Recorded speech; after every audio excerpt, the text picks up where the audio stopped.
करने वाले हैं एक real story based Hollywood thriller के बारे में जिसका नाम है ओनली माइन। फिल्म के स्टार्टिंग में हम एक लड़की को जंगल के रास्ते भागते हुए देखते हैं। वो घायल थी और थके हुए भी। कोई उसका पीछा कर रहा था जो अचानक से ही उस पर गोली चलाने लगता है। लड़की पूरी कोशिश करती है उसके निशाने से बचने की, मगर बच नहीं पाती। आखिरकार गोली खाकर गिर ही जाती है बेचारी।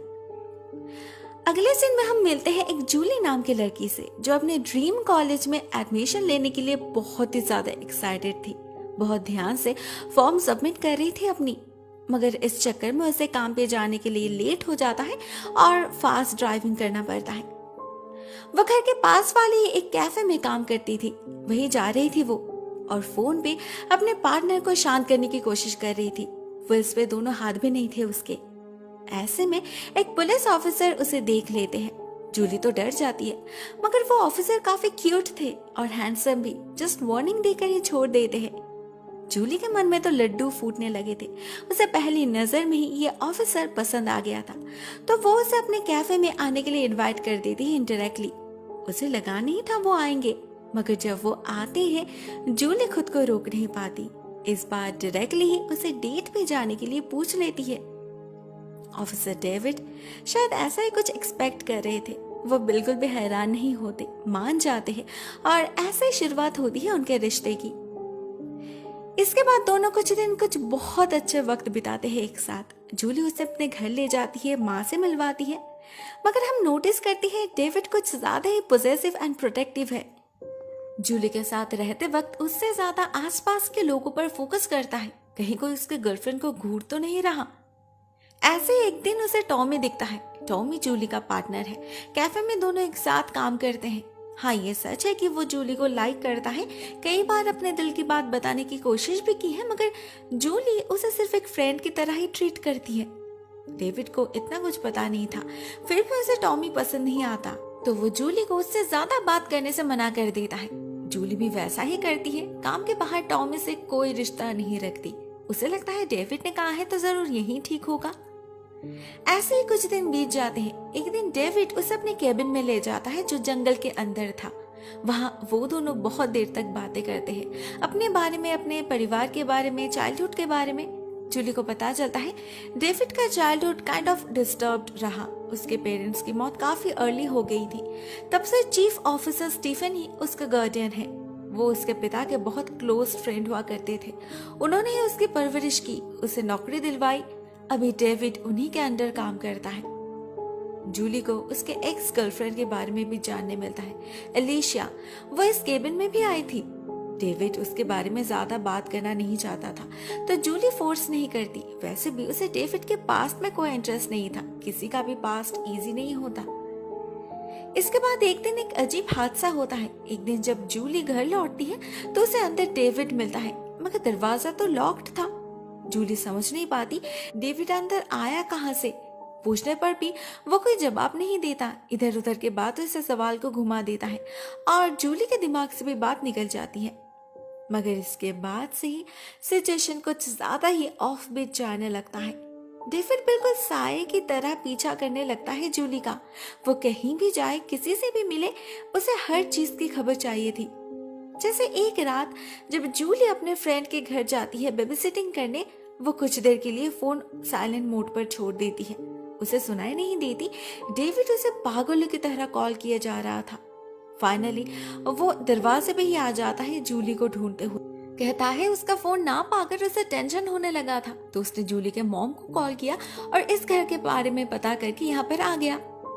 जूली को डेविड का इतना कंसर्न होना बिल्कुल भी पसंद नहीं आ रहा था। कुछ ज्यादा ही क्लिंगी नहीं हो रहा वो। जूली का तो जैसे कोई फ्रीडम ही नहीं है। उसके परमिशन के बगैर कुछ नहीं कर सकता वो। गुस्से में वो कुछ दिन डेविड से कांटेक्ट बंद रखती है, मगर डेविड उसका पीछा नहीं छोड़ता। जूली से बात करने के लिए पागल हो रहा था वो। पहले तो उसे टेक्स्ट करता है, फ्लावर्स भेजता है, मगर फिर भी जब जूली नहीं मानती तो कुछ ऐसा करता है जिससे जूली को उससे डर लगने लगता है। एक दिन जूली को अपने म्यूजिक बॉक्स की आवाज सुनाई देती है घर में, जबकि कमरे में कोई नहीं था। जब वो चेक करती है तो उसे वहां एक नोट मिलता है जो डेविड ने वहां छोड़ा था। वो जूली को घर के बैकयार्ड में बुलाता है। पहले तो जूली को बहुत गुस्सा आता है। वो ऐसे कैसे घर में घुस सकता है। लेकिन फिर भी वो जाती है और तब जाके उसे देखने मिलता है डेविड का असली चेहरा। वो चीजों को ऐसे प्रेजेंट करता है जैसे सारा दोष जूली का ही है, वो बेवजह इग्नोर कर रही है। और जब जूली उसे वापस जाने के लिए कहती है तो डेविड उल्टा उसे धमकाता है, रेक से डराता है कि अगर वो उसके साथ नहीं रही तो अच्छा नहीं होगा। इस हादसे से जूली बिल्कुल सहम सी जाती है। वो समझ चुकी थी डेविड कितना खतरनाक हो सकता है, तो वो अपने माँ से मदद मांगती है और उसकी माँ बात करती है चीफ ऑफिसर स्टीफन से। उन्हें लगा था बात करने से डेविड समझ जाएगा, मगर यहाँ भी वो बातों को घुमा देता है। कहता है जूली उसकी गर्लफ्रेंड है, रिसेंटली उनके बीच झगड़ा चल रहा है, इसीलिए वो ओवर रिएक्ट कर रही है, मतलब उसका कोई दोष ही नहीं। अफसर स्टीफन और कुछ नहीं कहते क्योंकि वो डेविड पर भरोसा करते थे, लेकिन उन्हें पता नहीं था ये बंदा भरोसा करने लायक है ही नहीं, साइको है। उसे जूली पर बहुत गुस्सा आ रहा था, वो ऐसे कैसे कर सकती है। तो वो जूली को डराने के लिए उस बच्चे को उठा लेता है जिसे वो बेबीसिट कर रही थी, वापस भी कर देता है, मगर पहले जूली को डराता है कि अगर जूली ने फिर से किसी से कुछ कहा तो ये बच्चा फिर कभी नहीं लौटेगा, सभी जूली को ही ब्लेम करेंगे उसके केयरलेसनेस के लिए। तो बेहतर होगा अगर वो अपना मुंह बंद रखे, फालतू में इसका रेपुटेशन खराब ना करे। डर से जूली के हाथ पैर कांपने लगे थे। वो घर जाना चाहती थी मगर डेविड उसे जाने नहीं दे रहा था। फॉर्चुनेटली तभी स्टीफन आ जाते हैं और जूली को गुस्से में देख उन्हें सिचुएशन कुछ हद तक समझ आ जाता है। वो डेविड को बहुत समझाते हैं जूली का पीछा करना छोड़ दे, वो अब जब वो रिश्ता रखना नहीं चाहती तो वो क्यों फोर्स कर रहा है। एक ऑन ड्यूटी ऑफिसर को ये सब शोभा नहीं देता। डेविड उनके सामने तो कुछ नहीं कहता, मगर उसके चेहरे पर गुस्सा क्लियरली झलक रहा था। वो उस रात फिर से जूली का पीछा करता है। जब वो काम के बाद घर लौट रही थी अकेले अंधेरे रास्ते पर, तब डेविड उसकी गाड़ी रोककर फिर से एक बार उसे थ्रेट देता है। कहता है वो जूली से प्यार करता है, उसके साथ रहना चाहता है, इसीलिए तो वो ये सब कर रहा है। मगर जूली उसे और प्यार नहीं कर पा रही थी, उसे डर लग रहा था। वो उस रात भी ऑफिसर स्टीफन को कंप्लेन करती है, मगर इस बार डेविड ने पहले से ही प्रिकॉशन लिए रखा था। उसने एक नई गर्लफ्रेंड बना रखा था जो उसके सपोर्ट में गवाही देती है। कहती है डेविड तो पूरा समय उसी के साथ था, मतलब एक तरफ वो पागलों की तरह जूली का पीछा कर रहा था तो दूसरी तरफ उसे चीट भी कर रहा था। जूली को इस सब में कोई इंटरेस्ट नहीं था। थक चुकी थी वो, रोज रोज के लुका छुपी से परेशान हो चुकी थी। अभी तो उसे नाइटमेयर्स भी आने लगे थे। उसे बस डेविड से छुटकारा पाना था बस। मगर जब डेविड को समझ आता है कि जूली वापस नहीं आने वाली तो वो उसकी लाइफ हेल बनाने में लग जाता है। लोगों के सामने खुद को विक्टिम बना देता है और जूली को विलेन। उसकी गर्लफ्रेंड गेल तो थी ही झूठे अफवाह फैलाने के लिए कि जूली डेविड के पीछे पड़ी है, उसका रेपुटेशन खराब कर रही है, जो लोग बिलीव भी कर लेते हैं। ऊपर से एक दिन जूली को पता चलता है कि उसका कॉलेज एडमिशन कैंसिल हो गया है। किसी ने उसके ईमेल हैक करके उसके एडमिशन फॉर्म को विथड्रॉ कर लिया है। अब ये काम सिर्फ और सिर्फ डेविड का ही हो सकता था। वो हर तरह से जूली को कॉर्नर करना चाहता था। इवन उसने कैफे से जूली का फंड भी चुरा लिया था जो वो पिछले कई महीनों से जमा कर रही थी। जूली बहुत ही ज्यादा हेल्पलेस फील कर रही थी, रोना आ रहा था उसे। ऐसे में सिर्फ टॉमी उसका साथ देता है, एक सच्चे दोस्त की तरह उसे संभालता है। इवन अपने पिता की गन भी ऑफर करता है उसके सिक्योरिटी के लिए। मगर जूली नहीं मानती, उल्टा वो सबूत ढूंढने निकल पड़ती है जिससे पुलिस को उसके बातों पर यकीन हो। वो मिलने जाती है डेविड के एक्स गर्लफ्रेंड अलीशिया से। डेविड ने एक बार उसका एड्रेस बताया था। जूली बहुत मुश्किल से ढूंढ निकालती है उसे, उससे मदद मांगती है, मगर अलीशिया डेविड के नाम सुनते ही दरवाजा बंद कर देती है। क्लियरली डेविड ने जरूर उसके साथ कुछ ऐसा किया था जिसके मेमोरीज अभी भी हॉन्ट करते हैं उसे, अभी तक ट्रॉमेटाइज्ड है वो।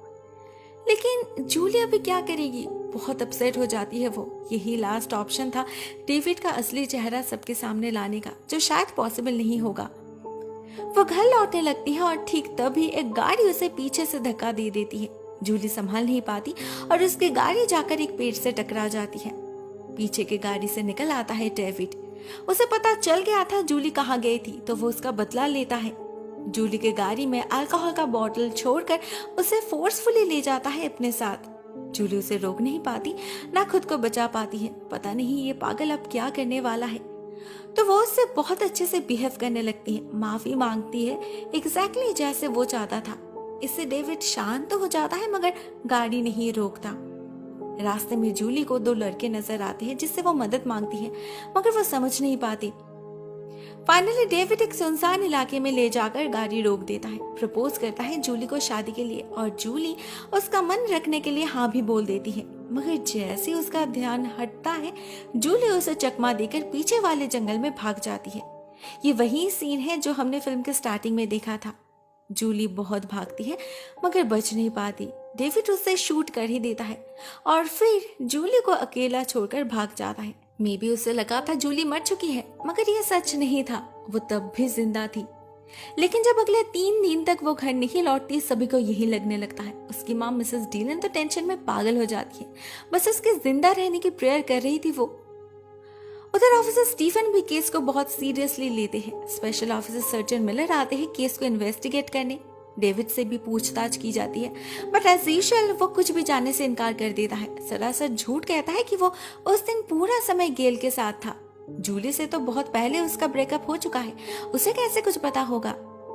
उसी दिन पुलिस को जूली की गाड़ी मिलती है, अंदर से अल्कोहल भी, मगर वो कहीं दिखाई नहीं दे रही थी। सबको लगने लगता है कि वो नशा करके गाड़ी चला रही थी, इसीलिए एक्सीडेंट हुआ था और अभी जरूर वो अपने किसी बॉयफ्रेंड के साथ होगी। ऑफिसर स्टीफन को भी यही लग रहा था, मगर स्पेशल ऑफिसर मिलर को नहीं। उनका शक बार बार डेविड पर ही जा रहा था। मे बी वो स्टीफन की तरह बायस्ड नहीं थे, इसीलिए। On the 3rd day Mrs Dylan को एक सपना आता है। उसे लगता है उसकी बेटी जिंदा है, वो उसे फील कर पा रही थी। वो ये बात जाके ऑफिसर मिलर से कहती है, जो छुपके से डेविड भी सुन लेता है और वो जा पहुंचता है इस जंगल में डबल चेक करने, कहीं मिसेस डीलन की बात सच हो गई तो। वहां जाने पर जब उसे जूली की लाश नहीं मिलती, वो सच में ही बहुत ज्यादा घबरा जाता है। टेंशन, डर, फ्रस्ट्रेशन, सारे इमोशंस की खिचड़ी बनने लगते हैं उसके अंदर। और तो और जब वापस जाने लगता है वो, उसे ऑफिसर मिलर दिखता है अपने गाड़ी के पास। वो जगह की तलाशी लेने आए थे, यही पास से ही जूली की गाड़ी मिली थी, इसीलिए। डेविड को यहाँ पर देख उनका शक और बढ़ जाता है, लेकिन डेविड भी बहुत चालाक निकला। वो कह देता है कि ये जूली की फेवरेट स्पॉट थी, इसीलिए वो चेक करने आया था। अगर मिलर को लगे तो वो भी चेक कर सकता है। अब इसके बाद मिलर उसे और कुछ नहीं कह पाता, मगर उस पर नजर रखने की डिसीजन ले लेते हैं। और ठीक है, इसके बाद ही वो 2 लड़के पुलिस स्टेशन आते हैं अपने स्टेटमेंट देने, जिनसे जूली ने मदद मांगी थी।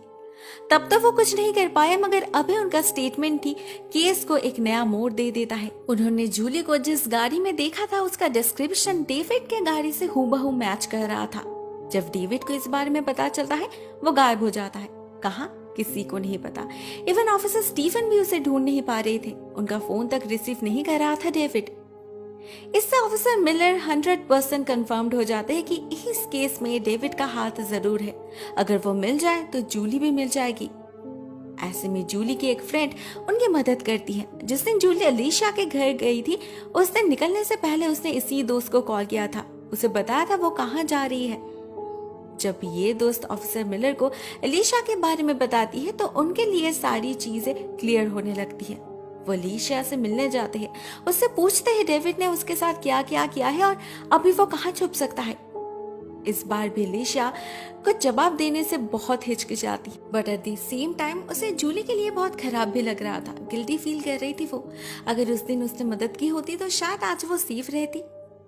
तो फाइनली वो ऑफिसर को बता ही देती है उस जगह के बारे में जहाँ डेविड छुप सकता है। ये वही केबिन है जंगल के अंदर। हम देखते हैं उसका गेस बिल्कुल सही है, डेविड वहीं पर है और वो गेल को कॉल करके अपने लिए नई एक्सक्यूज तैयार कर रहा था। तभी अचानक उसे एक म्यूजिक बॉक्स की आवाज सुनाई देती है। किसी के फुटस्टेप्स सुनाई दे रहे थे उसे। जैसे ही वो चेक करने जाता है, कोई लाइट्स ऑफ कर देता है और एक रेक से उस पर हमला भी कर देता है। डेविड दर्द में चिल्लाने लगा था, खून बह रहा था उसके पीठ से। ठीक तभी ऑफिसर स्टीफन उसके दरवाजे पर दस्तक देते हैं। इस केबिन के बारे में उन्हें पहले से ही पता था, तो वो सबसे पहले किसी को कुछ बिना बताए यहाँ पर आ जाते हैं डेविड से बात करने, उसे समझाने कि सरेंडर करने से मामला सुलझ सकता है। मगर डेविड उल्टा उन्हें ही गोली मार देता है और फिर अंदर चला जाता है अपने हमलावर को ढूंढने। एक दरवाजे के पीछे से कुछ आवाज आ रही थी। जैसे ही वो उसे खोलता है, कोई उसके गले में स्टैब कर देता है और ये कोई और कोई नहीं, जूली ही थी। वो पिछले 3 दिन से यहीं पर छुपी थी, इंतजार कर रही थी बदला लेने की। फाइनली आज डेविड उसके कब्जे में आ चुका था। जूली एक राइफल उठा लेती है उसे शूट करने के लिए, लेकिन उसमें गोली नहीं थी। तो जूली प्लान बी अप्लाई करती है। वो उसी राइफल से डायरेक्टली डेविड के सीने में स्टैब कर देती है, जिससे उसकी मौत हो जाती है। जूली ने आखिरकार अपना बदला पूरा कर लिया था। सुबह के रोशनी के साथ एक नया दिन उसका वेलकम कर रहा था। वो धीरे धीरे बाहर निकल आती है। तब तक ऑफिसर मिलर और मिसेस डीलन आ पहुंचे थे वहां पर। ऑफिसर स्टीफन को भी रेस्क्यू किया जाता है। वो जिंदा थे, गोली उनके हाथ में लगी थी। उन्हें और जूली दोनों को ही हॉस्पिटलाइज किया जाता है और कुछ ही दिनों के अंदर दोनों रिकवर भी कर लेते हैं। दोस्तों, ये मूवी यहीं पर एंड हो जाती है। इस फिल्म की कहानी एक रियल लाइफ इंसिडेंट से इंस्पायर्ड है, जो इस फिल्म से कई ज्यादा हार्ट ब्रेकिंग है और एंडिंग भी इतनी सेटिस्फाइंग नहीं है। इन रियलिटी शुरुआत भी वैसी हुई थी जैसे इस फिल्म में दिखाई गई है। पता चलता है 1995 में 19 साल की लड़की लॉरा कुसेरा को उसके बॉयफ्रेंड ब्रायन ने गोली मारकर मरने के लिए छोड़ दिया था। 2 गोली सर पे और एक शोल्डर पे। मगर 22 साल का ब्रायन कोई पुलिस ऑफिसर नहीं था। इनफैक्ट जूली के कंप्लेन करने के कारण उसे तो जेल भी जाना पड़ा था।